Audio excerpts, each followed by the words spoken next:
5 million people lost their job this year. Not, will lose. Already lost. Past tense. Already sitting in their inbox. Already read. Already changing everything about how the rest of their year is going to go. And somewhere near you tonight, in a parking lot you've probably driven past 100 times without noticing, a family is asleep in a car with the windows cracked an inch for air, hoping nobody knocks on the glass before morning. Here's what almost nobody tells you about that family. It didn't start with the eviction notice. It didn't start with the empty bank account, or the disconnected phone, or the last can of soup split 3 ways. It started with an email, the kind you've probably gotten before, or the kind you check for every single morning without ever admitting that's what you're doing. So before I show you a single number, I want you to answer one question, honestly, not for me, just for yourself. When was the last time you opened your inbox and felt your stomach drop before you even read the subject line? If you felt that in your chest just now, even a little, you already know exactly what this video is about. You've been living next to this fear for a while, you just haven't called it by its name. Stick with me for the next few minutes because by the end of this, you're going to know something most people never let themselves calculate.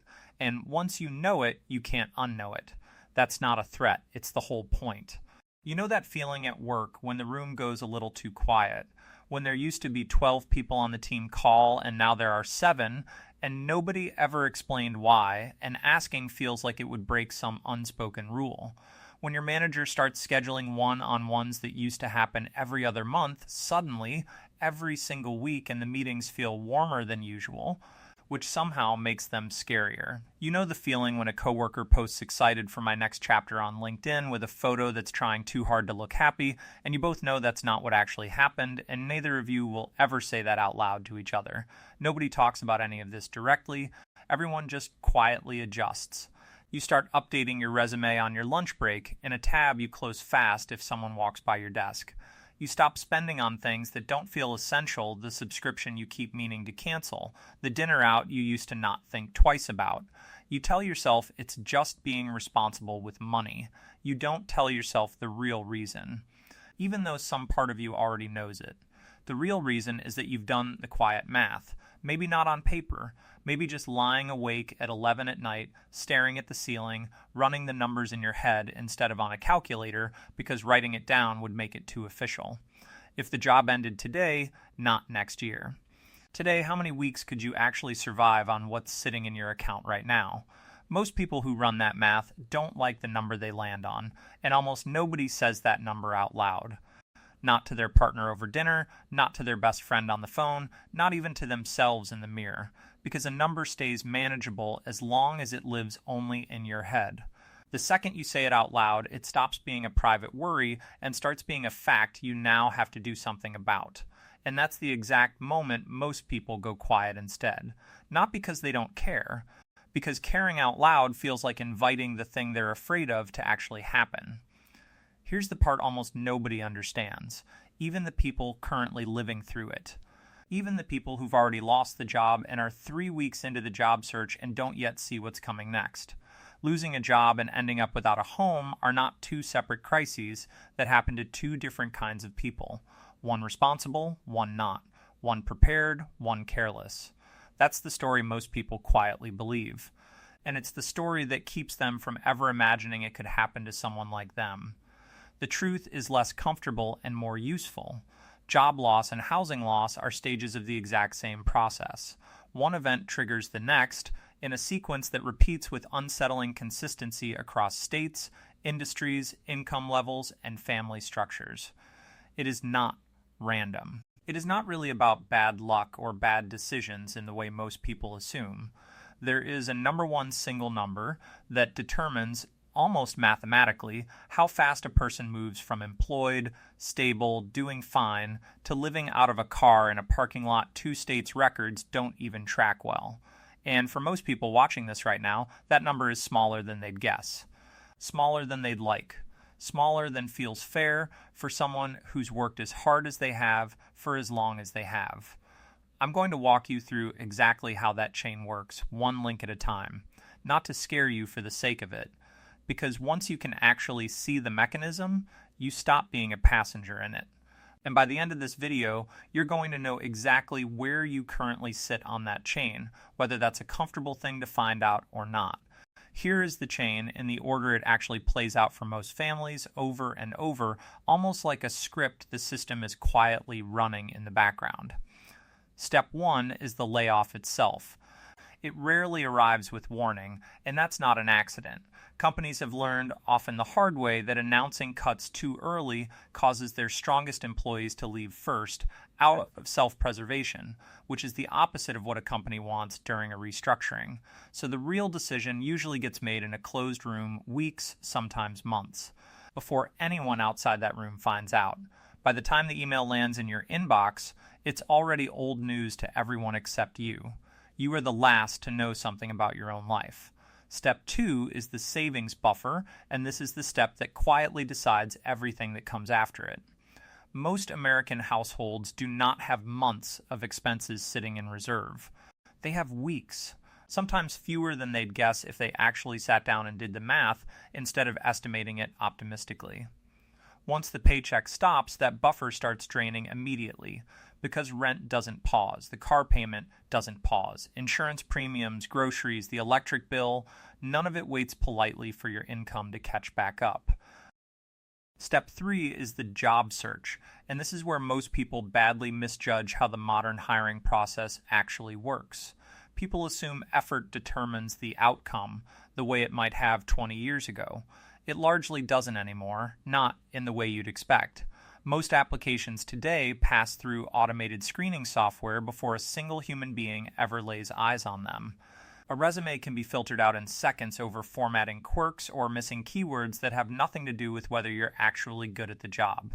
People send out 100 applications, 200 applications, and hear back from almost none of them. Not rejections even, just silence. And silence turns out to be worse than rejection, because at least a rejection tells you something happened. Silence tells you nothing except that you're supposed to keep guessing. Step 4 is unemployment benefits, and most people are genuinely surprised the first time they see the real numbers. In most states, the benefit replaces less than half of a previous paycheck, and it's capped at a maximum that has not kept pace with the cost of rent in most cities for years.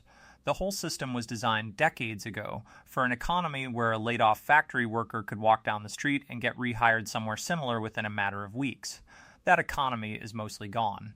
The benefit system built for it is still here, largely unchanged, quietly assuming a world that stopped existing a long time ago.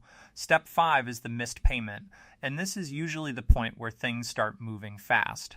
Once the buffer is empty and the unemployment check doesn't cover the gap, something has to give, and for most families it's the rent, because rent is the single largest bill and the hardest one to negotiate down or delay.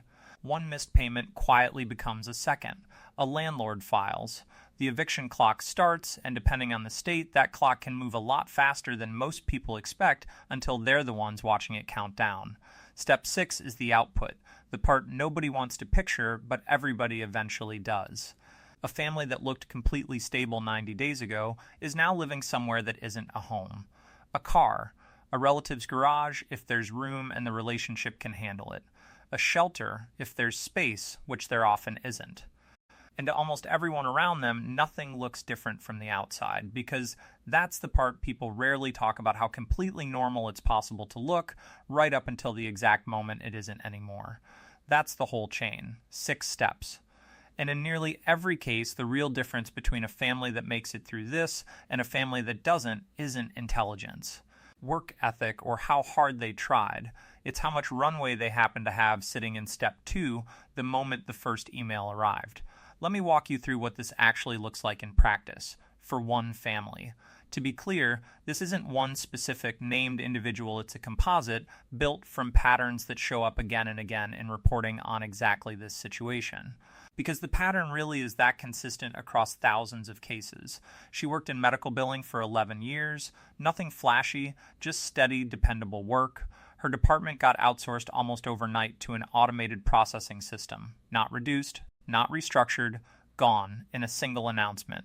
Severance covered 6 weeks of pay. Unemployment, once it kicked in, covered less than half of what she used to make. Rent was still due on the 1st, exactly like always, because rent has never once cared what happened to anyone's income. The car payment didn't adjust itself. The insurance premium, if anything, went up that same month, because timing like that seems to happen more often than coincidence should allow. She applied to jobs every single day, tailored the resume each time, wrote a new cover letter each time, told herself this one felt promising. More often than not, the application went into a system that never once reached an actual human being. 4 weeks in, the savings were gone. 8 weeks in, rent was late for the first time in over a decade. 12 weeks in, there was a court date with her name on it. She didn't do anything wrong at any point in that timeline. She didn't overspend. She didn't make one bad decision that set this off. She simply ran out of runway before she ran out of effort, and that is the detail that should genuinely unsettle you, because for most of us, effort was never actually the variable holding the whole thing together. Here's a number worth sitting with for a second, because it makes this uncomfortably personal instead of abstract. If your household spends close to what it earns each month, which is true for the overwhelming majority of American families, then the real difference between someone who weathers a layoff and someone who loses their housing over it isn't intelligence, and it isn't luck in the way people usually mean it. It's how many weeks of expenses they happen to have set aside on the exact day that email arrived. For a lot of people watching this right now, if they're being honest with themselves, that number is smaller than they'd like to admit out loud.